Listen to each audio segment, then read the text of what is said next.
केरल के कोझिकोड में हुए विमान हादसे में अब तक 18 लोगों की मौत हो चुकी है।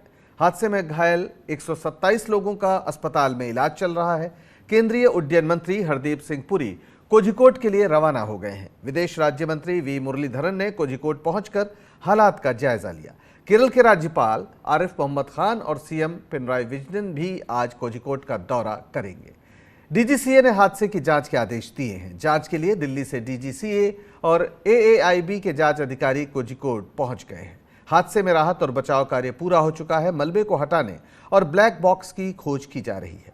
हादसे के बाद यात्रियों और उनके परिवार के सदस्यों को सहायता देने के लिए दिल्ली और मुंबई से 2 स्पेशल रिलीफ फ्लाइट्स की व्यवस्था भी की गई है। ऐसा है, जो जानकारी मेरे पास है, 18 हमारे जो पैसेंजर्स थे उसमें दो पायलट्स और अन्य बाकी व्यक्तियों की मृत्यु हुई है। दिस इज़ मोस्ट अनफॉर्चुनेट और मैं जैसे कहता हूँ कि even 1 life lost is 1 life too many. और बाकी जो है 127 जो मेरे पास जानकारी है वो अस्पताल में है, बाकी लोग रिलीज़ कर दिए गए हैं। हम प्रार्थना यही करते हैं कि बाकी जो इंजर्ड है that they recover very quickly, और हमारी उसके लिए हम प्रार्थना करते हैं। मैं अभी खुद जा रहा हूँ।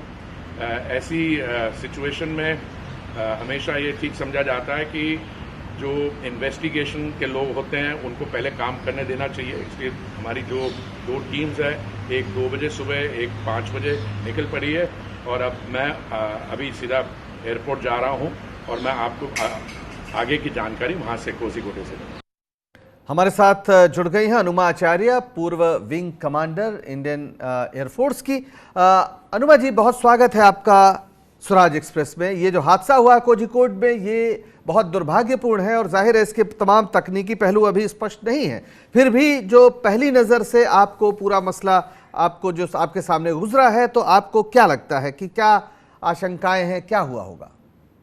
पहली चीज तो मौसम बहुत खराब था, तेज बारिश हो रही थी, और जिसके कारण इसे एक कंडीशन बनती है, इसे एयरक्राफ्ट की एक्वाप्लेनिंग कहते हैं, कि जो टायर और जो पानी की एक लेयर होती है वो रनवे के बीच में बन जाती है, और उसके कारण जो एयरक्राफ्ट है वो स्किड हो सकता है।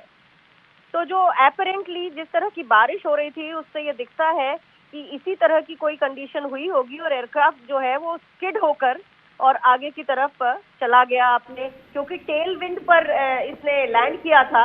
मतलब इसके पीछे की तरफ से बहुत तेज हवा थी, 12 नॉटिकल माइल्स तक, जो कि सुना है हमने। एयरक्राफ्ट आमतौर पर ज्यादा से ज्यादा 10 नॉटिकल माइल्स जो है यहाँ तक की लैंडिंग, टेल विंड अगर होती है, पीछे की तरफ से आ रही हो अगर हवा बहुत तेज, तो उसमें लैंड कर सकता है। लेकिन ये 12 नॉटिकल माइल से भी ज्यादा की लैंडिंग ज्यादा की हवा थी। तो इसमें एक तो जिस डायरेक्शन में एयरक्राफ्ट लैंड हुआ, हवा भी उसी तरफ पीछे की तरफ से उसे ठेल रही थी बहुत, तो ये भी एक कारण हो सकता है। और टेल विंड के कारण जो है aircraft beyond touch down range के आगे चला गया होगा। जिस रेंज पर उसको एयरक्राफ्ट जैसे रनवे पे लैंड होना चाहिए उससे थोड़ा आगे ठेल के चला गया होगा, और इसलिए उसके पास आगे का हिस्सा बड़ा कम बचा। जी, तो क्या इसमें ये जो पूरी, चूंकि लैंडिंग के समय हुई है, इसके बावजूद जो जितनी मौत का आंकड़ा है, 18 लोगों की मौत हो गई है, क्या आपको लगता है कि ये कुछ ज्यादा नहीं है, क्योंकि एयरपोर्ट पर विमान लगभग उतर चुका था? नहीं, वही बात जो मैं आपको दोबारा बताऊंगी कि कई बार क्या होता है, जैसे रनवे की काफी अच्छी लेंथ होती है, करीब 9000 फीट, लेकिन जब वो इंस्ट्रूमेंट लैंडिंग ग्राउंड से लैंड होता है तो उसके पास फिर भी सफिशिएंट एक आगे की जो लंबाई होती है काफी होती है, 7700 के आसपास होती है, वो भी सफिशिएंट होता है। लेकिन पीछे से चूंकि हवा इतना ज्यादा ठेल रही है, तो एयरक्राफ्ट जब टच डाउन हो रहा है वो आगे की तरफ ठेल दिया गया, उसके कारण ये ऐसा जो पहली संभावना पहले नजर पे यही बनती है। और चूंकि स्किड होकर फिर वो आगे जाता है, तो कुछ एयरक्राफ्ट जो है, देखिए अपने हिंदुस्तान में एक तो मैंगलोर में टेबल टॉप रनवे है, एक यहाँ का भी कैलिकट या कोझिकोड का जो रनवे है ये भी टेबल टॉप रनवे कहा जाता है, कि दोनों साइड गड्ढा जैसे होता है खाई और बीच में रनवे होता है जी। रनवे सफिशिएंट है, लेकिन इनके आगे, अच्छा आमतौर पर आपने देखा होगा कि जो रनवे होता है उसमें आगे एक घास और रेत वाला हिस्सा होता है जिसपे एयरक्राफ्ट की स्पीड लिमिट हो जाती है। जी अगर गलत लैंडिंग हो भी जाए। जी लेकिन उसको कहते हैं रनवे एंड सेफ्टी एरिया। जी तो इसमें भी वो जाके रुक सकता है, अरेस्ट हो जाता है उसका तेज मूवमेंट। जी लेकिन इस एयरक्राफ्ट इस रनवे पर वो थोड़ा कम है। जी एक तरफ है और एक तरफ तो शायद बहुत है भी नहीं। शायद मैंने सुना है 2017 में थोड़ा बना होगा, जी। लेकिन वो भी कम था। जी तो इसलिए ये लैंडिंग जो है टेबल टॉप रनवे के कारण, फिर ऊपर से एक्वा प्लेनिंग के कारण, मौसम के कारण और टेल विंड, बहुत तेज टेल विंड, इन सारे फैक्टर्स को मिला यानी बहुत सारे इसमें जो है वो वजह बनी। अनुमा जी आप बने रहिए हमारे साथ, हम थोड़ा अगले इस मसले पर थोड़ी और बात कर लेते हैं। केरल के कोखिजोड में दुबई से आया एयर इंडिया का विमान लैंडिंग के वक्त फिसल गया, जैसा हम चर्चा कर रहे हैं, और 35 फीट गहरी खाई में जा गिरा। हादसे में विमान के 2 टुकड़े हो गए। दरअसल वंदे भारत मिशन के तहत air India express AXB 1344 Boeing 737 विमान दुबई से 184 यानी 184 यात्रियों और 2 पायलट समेत क्रू के 6 सदस्यों को लेकर कोझिकोड पहुंचा था। कोझिकोड का रनवे ज्यादा लंबा नहीं है और विजिबिलिटी कम थी। भारी बारिश हो रही थी, रनवे पर पानी भरा था। ऐसे में लैंडिंग के दौरान विमान दीवार से टकरा गया और 2 टुकड़ों में बंट गया। गनीमत रही कि विमान में आग नहीं लगी। प्रधानमंत्री नरेंद्र मोदी ने हालात की जानकारी के लिए केरल के मुख्यमंत्री PV जैन से बात की है। तो अनुमति I visited that site. Very unfortunate incident just took place at Calicut Airport. Unfortunately, this is a tabletop airport. Government of India and Government of Kerala should do something to develop this airport, especially the runway extension. From NDRF, Fire and Rescue, and Airport Fire and out of Calicut team, Malappuram team, and we have received more than 100 ambulances from different districts, from Kannur to Thrissur, Palakkad, Malappuram, in addition to Malappuram and Calicut. So it was a coordinated effort from all the stakeholders. It was a very good cooperation, and we completed the rescue operation successfully. 5 family members came from Dubai, and something wrongly unfortunately happened from there. Flight is crashed. We knew that in 8 o'clock sharp, and we came firstly to medical college, and they shifted to Baby Memorial Hospital. They all are here now, all are fine now. तो अनुमा जी, आपने अभी जो हमने पूरी जानकारी दी थी जिसमें ये था कि दरअसल गड्ढे में गिर गया।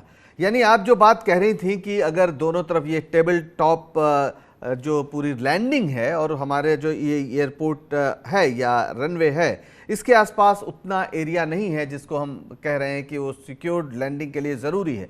तो यानी जो गड्ढे में गिरा है ये बताता है कि शायद ये रनवे उस तरह से तैयार नहीं था जैसा होना चाहिए। मैं ये नहीं कह रही हूँ, बिल्कुल भी, मेरी बात समझिएगा। मान लिया एयरक्राफ्ट एक एग्जाम्पल के लिए 100 नॉटिकल माइल की स्पीड से नीचे की तरफ लैंड कर रहा है और पीछे से उसको टेल विंड जो है वो करीब 15 नॉटिकल माइल की उसको और तेज धक्का दे रही है। तो जो एयरक्राफ्ट के पायलट ने कैलकुलेट किया या ILS ने, उसके जो लैंडिंग सिस्टम ने कैलकुलेट किया, वो स्पीड तो 100 नॉटिकल माइल है, लेकिन उतरते उतरते उसको अचानक 115 नॉटिकल माइल का एक धक्का लग गया टोटल मिला के। तो उसके लिए कोई तैयार नहीं होता। इसकी जो रनवे की लेंथ में कोई कमी नहीं है, रनवे की लेंथ में कोई कमी नहीं है, वो उतना ही है जितना होना चाहिए, लेकिन उसके आगे जो एक एरिया होता है जिसको RESA कहते हैं, मतलब रनवे एंड सेफ्टी एरिया, जो मैंने कहा था कि जो रेत और घास ऐसा वाला जो एक मिट्टी वाला एरिया होता है जिसमें एयरक्राफ्ट अगर गलत भी लैंड हो जाए और ओवर शूट भी कर जाए तो वो उसमें जाके अरेस्ट हो जाता है। वो RESA नहीं है, इसमें कम है जी। बिल्कुल, रनवे में कोई प्रॉब्लम नहीं है जी। आगे RESA जो है वो शायद जी मैंने भी दरअसल यही पूछा था आपसे कि उसके इर्द गिर्द का जो पूरा क्षेत्र होता है सुरक्षित लैंडिंग के लिए, उसमें कहीं कुछ समस्या है। बहरहाल आपका बहुत शुक्रिया अनुमा जी हमसे बातचीत करने के लिए। ये पहली बार नहीं है जब कोझिकोड एयरपोर्ट पर हादसा हुआ है। इससे पहले 7 नवंबर 2008 को जेद्दा से आए विमान का पंख जमीन से टकराया, खैर कोई जनहानि नहीं हुई। 9 जुलाई 2012 को विमान भारी बारिश से फिसला, लैंडिंग गियर टूटा, उस बार भी कोई जनहानि नहीं हुई।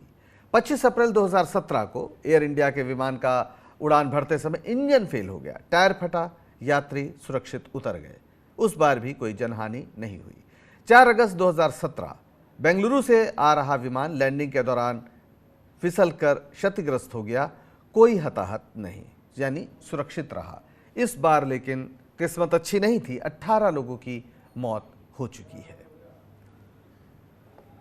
प्रधानमंत्री नरेंद्र मोदी ने इस हादसे को लेकर किए गए ट्वीट में कहा है, कोझिकोड में विमान हादसे से दुखी हूं।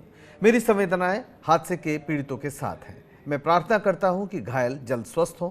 मैंने स्थिति के बारे में केरल के मुख्यमंत्री पिनाराई विजयन से फोन पर बात की। अधिकारी घटनास्थल पर मौजूद हैं और प्रभावितों को हर संभव मदद उपलब्ध करा रहे हैं। कांग्रेस के पूर्व अध्यक्ष राहुल गांधी ने विमान हादसे पर दुख जताया। उन्होंने ट्वीट कर कहा कि कोझिकोड में विमान हादसे की विनाशकारी खबर से दुखी हूं। दुर्घटना में मारे गए लोगों के परिजनों और दोस्तों के प्रति गहरी संवेदना। घायलों के शीघ्र स्वास्थ्य लाभ की प्रार्थना करता हूं।